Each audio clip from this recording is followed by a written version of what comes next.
मध्य प्रदेश के छिंदवाड़ा में एक दूषित कॉफ सिरप पीने से अभी तक 21 बच्चों की मौत हो चुकी है और अभी भी कुछ बच्चे बहुत ही गंभीर रूप से बीमार हैं, जिनका इलाज नागपुर की मेडिकल हॉस्पिटल में चल रहा है। और दुर्भाग्य से शायद ये आंकड़े आने वाले दिनों में और भी आपको ज्यादा देखने को मिले हैं और चारों तरफ केओस है कि कॉफ सिरप जानलेवा है, जहर बन गया है। आप अपने बच्चे को देते समय ध्यान रखिए, मतलब कि एग्जैक्ट इंफॉर्मेशन प्रोवाइड होने की बजाय मेडिसिन को ही गलत समझा रहे हैं। और इसकी वजह से आजकल जो भी लोग पीडियाट्रिशियन और डॉक्टर्स के पास जा रहे हैं, ना कि सिर्फ किसी भी तरह की सिरप को लेने से मना कर रहे हैं, डर रहे हैं, और उनका डर भी जायज है। लेकिन इस केस में हमें समझना पड़ेगा कि प्रॉब्लम दवाई में है, कंटेंट पे है, या दवाई में जो एक्स्ट्रा चीजें सब्सटेंसेस ऐड किए जाते हैं। तो एक्चुअली मामला क्या है? लोगों को लगता है कि सारी दवाइयां फेक है, सारी दवाइयों में जहर है, क्योंकि मिस इन्फॉर्मेशन सारी जगह से स्प्रेड हो गई। तो इसलिए हमारा काम है कि हम आपको बताएं कि एग्जैक्टली प्रॉब्लम क्या हुई है। बात यह है कि मध्य प्रदेश के छिंदवाड़ा में और उसके कुछ जिलों में और राजस्थान के कुछ जिलों में अगस्त से कुछ बच्चों की एक संदिग्ध तरह से मौत हो चुकी है सडन किडनी फेलियर से। और फिर सबको लिंक किया गया कि सब बच्चे वायरल से परेशान थे और उनको एक स्पेसिफिक कंपनी कोल्ड रिफ का एक सिरप दिया गया था। तो उस हिसाब से हो सकता है, तो वो एक डाउट था। बात ये था कि अगस्त में एक जैसे मैंने बताया कि मध्य प्रदेश के छिंदवाड़ा में एक पेरेंट्स अपने बच्चे को लेके गए थे हॉस्पिटल और नॉर्मल सर्दी खांसी ही थी। डॉक्टर ने उसको दवाई प्रिस्क्राइब की, अच्छे से उसको चेक किया, घर आए, दवाई चालू की, पैरासीटामोल के साथ वो कोल्ड ड्रिप सिरप भी थी। पर बुखार तो उसका 2-3 दिन में और उसकी सर्दी खांसी थोड़ी राहत मिली, लेकिन 3 दिन के बाद बच्चे का पेशाब बंद हो गया। तो जब वो डॉक्टर के पास गए तो डॉक्टर ने चेक किया कि बच्चे की हालत बहुत गंभीर है। तो बच्चे को नागपुर की हॉस्पिटल में उसको शिफ्ट किया गया और बच्चे की मौत हो गई 4 दिसंबर को।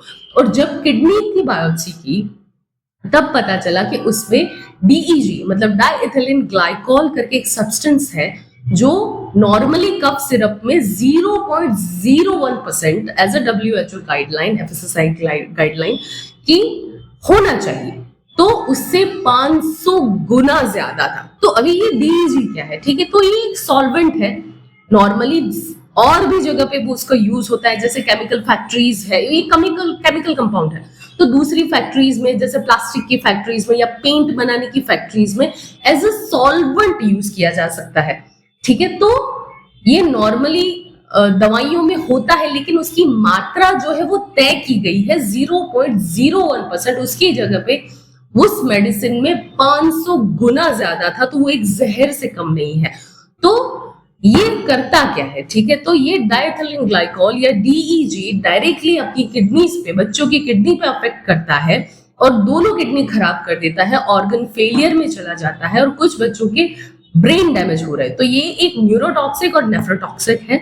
तो बात ये आती है कि डाइएथिलीन ग्लाइकोल ही क्यों मिला? क्योंकि कुछ फार्मास्यूटिकल्स ने, जिसने अपने फायदे के लिए एक चीप ये जो डाइएथिलीन ग्लाइकोल है वो एक सस्ता रिप्लेसमेंट है प्रोपिलीन ग्लाइकोल का। Propylene glycol as a solvent use किया जाता है, क्योंकि जो दवाइयां होती है सिरप में वो पाउडर फॉर्म में होती है, तो उसको घुलने के लिए, मिलाने के लिए, उसको लिक्विफाई रखने के लिए, उसका जो स्वीट टेस्ट है वो बरकरार रखने के लिए प्रोपिलीन ग्लाइकोल यूज किया जा सकता है, जो कंपैरेटिवली सेफर है लेकिन महंगा है। तो कुछ फार्मास्यूटिकल्स ने अपने फायदे के लिए उसका एक चीप वर्जन जो डाइएथिलीन ग्लाइकोल है, जो उसकी तय सीमा से बहुत ज्यादा यूज किया है अपने फायदे के लिए।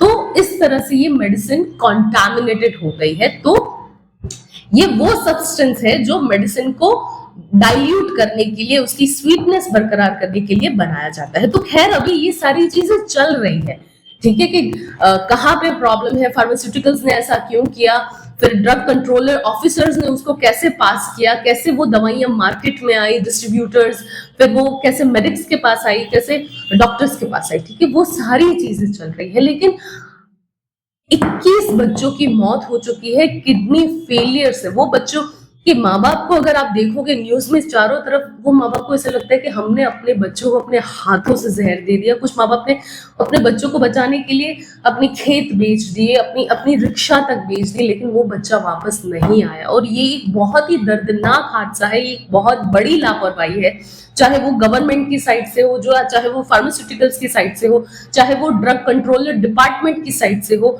चाहे वो डिस्ट्रीब्यूटर के साइड से हो, चाहे वो फार्मेसी वाले के साइड से हो, किसी भी साइड से ये बहुत बड़ी। और कौन इसकी रिस्पॉन्सिबिलिटी लेगा वो अभी तक तय नहीं है। तो केंद्र सरकार ने और राज्य सरकार ने एक एडवाइजरी जारी की है कि 2 साल के कम उम्र के बच्चे को किसी भी तरह के कफ कोल्ड के लिए किसी भी तरह की सिरप नहीं दी जानी चाहिए। और अगर 3 से 4 साल या 5 साल की उम्र के बच्चे हैं, उनको पीडियाट्रिशियन के या आपके डॉक्टर के गाइडेंस के अंडर ही, सुपरविजन के अंडर ही और उसके प्रिस्क्रिप्शन के साथ ही ये सिरप आपको दी जानी चाहिए। ठीक है, तो इस घटना से हम एज अ पेरेंट्स क्या से, देखिए एक इंफॉर्मेशन आपके पास सही पहुंचना जरूरी है। ठीक है, सारी मेडिसिन खराब नहीं होती, और अभी भी गुजरात में भी 2 और सिरप में सेम डीईजी की मात्रा तय मात्रा से ज्यादा मिली। तो वी डोंट नो कि कौन से सिरप्स में क्या है। और स्पेसिफिकली जब बात बच्चों की आती है, जहां पे हम पेरेंट्स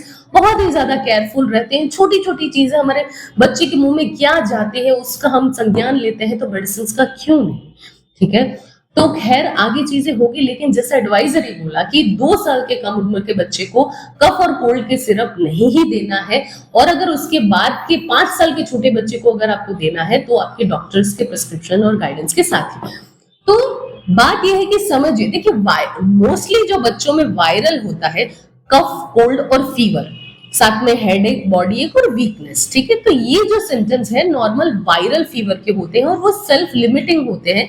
3-4 दिन में बच्चा अगर प्रॉपर रेस्ट करे, खाना खाए, अब उसका हाइड्रेशन मेंटेन करे, तो ये, और उसको साथ में सिम्टोमेटिक आप उसको रिलीफ दे, तो ये सेल्फ लिमिटिंग है, अपने आप ही कुछ दिनों में ठीक हो जाता है। ठीक है, तो ये जो सिरप है या कुछ भी, तो वो सिरप आपके वायरल फीवर को नहीं टच करती है, वो तो अपने आप ठीक होता है, पर उसके साथ ये एक सिम्टम्स को आपको हेल्प करती है। तो अब इसका सेफर ऑप्शन क्या है। ठीक है, देखिए 2 साल के बच्चों के अंडर में तो आप मेडिसिन दे नहीं सकते, 5 साल के कम उम्र के बच्चों में भी आपको बहुत ध्यान देना पड़ेगा, अपने डॉक्टर्स की सलाह लेनी पड़ेगी। पर होम्योपैथी में कुछ ऐसे मेडिसिन है जो आप अपने घर पे रख सकते हैं, वो काफी ज्यादा सेफ है। ठीक है, उसमें किसी भी तरह का कंटामिनेशन नहीं है और किसी भी तरह की और साइड इफेक्ट्स नहीं है। तो नॉर्मली एज अ सिम्टोमेटिक जो केयर हमें देनी है, ठीक है, तो वो हम एज अ होम्योपैथी भी उसका एक अल्टरनेटिव है। होम्योपैथी में बहुत ही ब्यूटीफुल मेडिसिन है, बच्चे आराम से उसको पिल्स में ले लेते हैं, ड्रॉप्स में ले लेते हैं, उसको डिस्पेंस करना भी आसान रहता है और वो काफी ज्यादा इफेक्टिव है। तो नॉर्मल वायरल फीवर अगर होता है, बच्चे को तुरंत बुखार आ गया, चेहरा लाल हो गया, उसको हेडेक आ रहा है, बच्चे एकदम से सुस्त हो गए, तो हमारे पास एकोनाइट जैसी मेडिसिन है, बेलाडोना जैसी मेडिसिन है। बच्चे को अगर नाक में से पानी आ रहे हैं, छींके आ रही है, गले में दर्द हो रहा है, हेडेक हो रहा है, आंखों में से पानी आ रहा है, तो हमारे पास आर्सेनिक है, यूफ्रेशिया है, एलियन सेपा जैसी मेडिसिन है।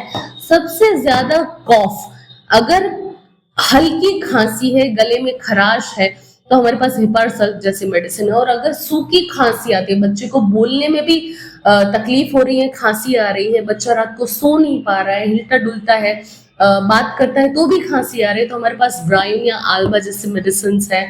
अगर बच्चा अच्छे से, बच्चे का फीवर धीरे धीरे कम हो गया है, ठीक है, तो पर खांसी जो है उसको बलगम अंदर छाती में आपको उसको आवाज आ रही है कि खड़खड़ जैसी आवाज आ रही है, बच्चा खा पी रहा है, खेल रहा है, सब कुछ अच्छा है, बच्चा ड्राउजी नहीं है, एक्टिव है, लेकिन खांसी में खड़खड़ जैसी आवाज आ रही है, तो हमारे पास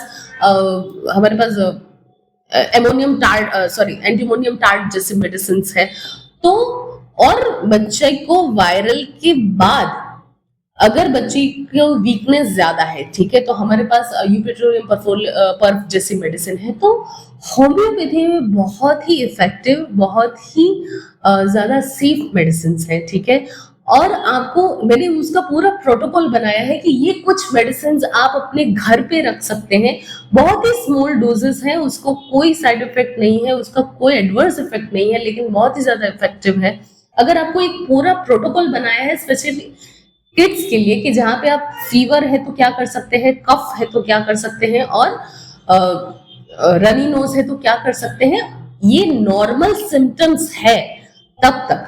एक बार बच्चे की हालत आपको लगे कि बच्चा खा नहीं रहा है, बच्चा का पेशाब कम आ रहा है, बच्चा सुस्त हो गया है, बच्चे का बुखार है 102 से ज्यादा है, 3 दिन तक है, ठीक है, और बच्चे के सांस में धीरे धीरे तकलीफ आने लगी है, तो तुरंत आपको मेडिकल अटेंशन लेना है। ये सारी चीजें, सारे मेडिसिन, सारे डोज के साथ मैंने की है। और अगर आपको वो प्रोटोकॉल चाहिए तो मैंने डिस्क्रिप्शन में मेरे इंस्टा की लिंक दी गई है, आप मुझे डायरेक्ट डीएम कर सकते हैं एज अ प्रोटोकॉल, और आपको वो मिल जाएगा। तो बात यह है कि आपको पैनिक करने की बिल्कुल जरूरत नहीं है। 2 साल के अंडर के बच्चे को आप ना दें, क्योंकि बच्चों का 2 साल के कम उम्र के बच्चों का जो लिवर है और किडनी है, जो एज अ फिल्ट्रेशन काम करती है, एज अ डिटॉक्सिफिकेशन काम करती है, वो अभी तक अच्छे से डेवलप नहीं हुआ होता। इसीलिए किसी भी तरह की मेडिसिन देने से उसको ध्यान रखें। दूसरा, वायरल कफ अपने आप सेल्फ लिमिटिंग है, आप उसको थोड़ा ध्यान, रेस्ट, स्टीमिंग और कुछ सपोर्टिव मेडिसिन देंगे तो बच्चे आराम से ठीक हो जाएंगे। दूसरा कि अगर आपको बहुत ज्यादा तकलीफ हो, अपने पीडियाट्रिशियन के गाइडेंस के बिना आप कोई भी मेडिसिन ना ले, डायरेक्ट जाके किसी भी फार्मेसी से आप कोई भी मेडिसिन नहीं उठाएंगे। दूसरा, उसका डोसेज, अगर बच्चों की बात है तो ओवरडोज कभी भी ना करें। प्रॉपर पीडियाट्रिशियन ने जो बोला है वही डोजेस में लाए, प्रॉपर आपके होम्योपैथ डॉक्टर ने जो बोला उसी डोज में आपको मेडिसिन देनी है, ओवरडोज नहीं करना है।